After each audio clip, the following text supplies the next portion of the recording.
നമസ്കാരം, ഞാൻ സൈന്ധവിയാണ്. എന്തൊക്കെയുണ്ട് വിശേഷം? എനിക്ക് എല്ലാവർക്കും സുഖമെന്ന് വിശ്വസിക്കുന്നു. അപ്പോൾ നമ്മൾ കുറേ നാളായി ഞാൻ എൻ്റെ പേഴ്സണൽ കാര്യങ്ങളൊക്കെ നിങ്ങളോട് ഷെയർ ചെയ്തിട്ട്, കാരണം ഈ ബിഗ് ബോസ് തുടങ്ങിയതിന് ശേഷം അവിടുത്തെ കാര്യങ്ങളാണ് എല്ലാം പറയുന്നത്. അപ്പോൾ ഞാൻ ഇന്ന് പറയാൻ പറ്റുന്നത് വെച്ചാൽ നമ്മൾ കുറേ കാലങ്ങളായി ഞാൻ ആരാധിക്കുന്ന ദേവി എന്ന് വെച്ചാൽ വരാഗി അമ്മയാണ്, പിന്നെ ഗണപതി ഭഗവാൻ, അങ്ങനെ കുറച്ച് ആൾക്കാരുണ്ട് എൻ്റെ കയ്യിൽ. അന്നേരം ഞാൻ ഈ പഞ്ചമി പൂജ എല്ലാ പ്രാവശ്യം ഒരു ഒരു ഒരു വർഷത്തിന് മുമ്പ് സ്ഥിരം ചെയ്തുകൊണ്ടിരുന്ന വ്യക്തിയാണ്. പക്ഷെ അന്നേരം അതിൻ്റെ ഐശ്വര്യം കാര്യങ്ങളൊക്കെ എനിക്ക് ഉണ്ടായിരുന്നു, സത്യം തന്നെയാണ്.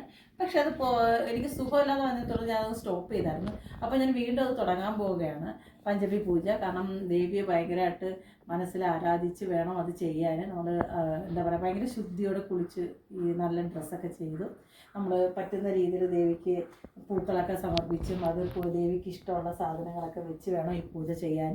എനിവേ നമ്മുടെ കുടുംബത്തിനായാലും നമ്മുടെ തൊഴിൽപരമായ കാര്യങ്ങൾക്കായാലും കുട്ടികൾക്ക് വിദ്യാഭ്യാസം എല്ലാം ദേവി നല്ല രീതിയിൽ അനുഗ്രഹിക്കുമെന്നാണ് വിശ്വാസം.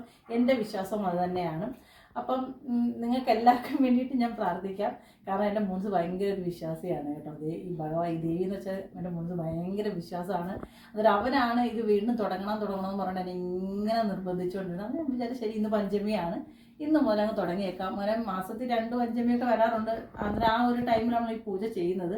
ദേവിക്ക് പൂജ വെച്ചാൽ ദേവിക്ക് ഇഷ്ടമുള്ള കാര്യങ്ങളെല്ലാം വെക്കുക, ഒന്ന് പ്രാർത്ഥിക്കുക, അത്ര മാത്രമേ ഉള്ളൂ. അല്ലാതെ വേറെ പൂജകളൊന്നുമില്ല. പിന്നെ ദേവിയുടെ നാമം ജപിക്കുക, അത് മാത്രമാണ്. അപ്പോൾ ഞാൻ ഇത്രയും പവിത്രത്തോടെ ചെയ്തുകൊണ്ടിരുന്ന ഒരു കാര്യം തന്നെയാണ് ഇടയ്ക്ക് വെച്ച് സ്റ്റോപ്പായി പോയത്. അത് സുഖമില്ലാത്തതുകൊണ്ട് ആ ഒരു കാര്യത്തിലാണ്. പക്ഷെ നമ്മളിപ്പോൾ വീണ്ടും സ്റ്റാർട്ട് ചെയ്യുന്നു, അത് നിങ്ങളോടൊന്ന് ഷെയർ ചെയ്യാമെന്ന് വിചാരിച്ചു. അപ്പോൾ ഇതാണ് ഇന്നത്തെ വിഷയം, ഇതാണ് ഇപ്പോഴത്തെ കാര്യം. നൈറ്റ് 8 മണി മുതലാണ് പഞ്ചമി തുടങ്ങുന്നത്, രാവിലെ വരെ. എന്തുകൊണ്ട് നമുക്ക് ഏത് ടൈമിൽ വേണമെങ്കിലും ദേവിനെ ആരാധിക്കും ഈ പഞ്ചമി ദിവസങ്ങളിൽ. കാരണം ചില സമയങ്ങളിൽ വൈകുന്നേരം എല്ലാവരും ജോലിയും കഴിഞ്ഞൊക്കെ വരുള്ളൂ. ആ ടൈമിൽ നമുക്ക് ദേവിയുടെ മുമ്പിൽ വിളക്കൊക്കെ വെച്ച് നമുക്ക് എന്താ വേണ്ട നമ്മുടെ കാര്യങ്ങളെല്ലാം ദേവിയോട് പറയാം. ദേവിയോട് നല്ല മനസ്സോടെ കേട്ട് അതിനുള്ള ബലം നമുക്ക് തരുമെന്നാണ് വിശ്വാസം. അപ്പോൾ നിങ്ങൾക്കും പ്രാർത്ഥിക്കാം, നമുക്ക് എല്ലാവർക്കും ഒരുമിച്ച് പ്രാർത്ഥിക്കാം. ഓക്കേ.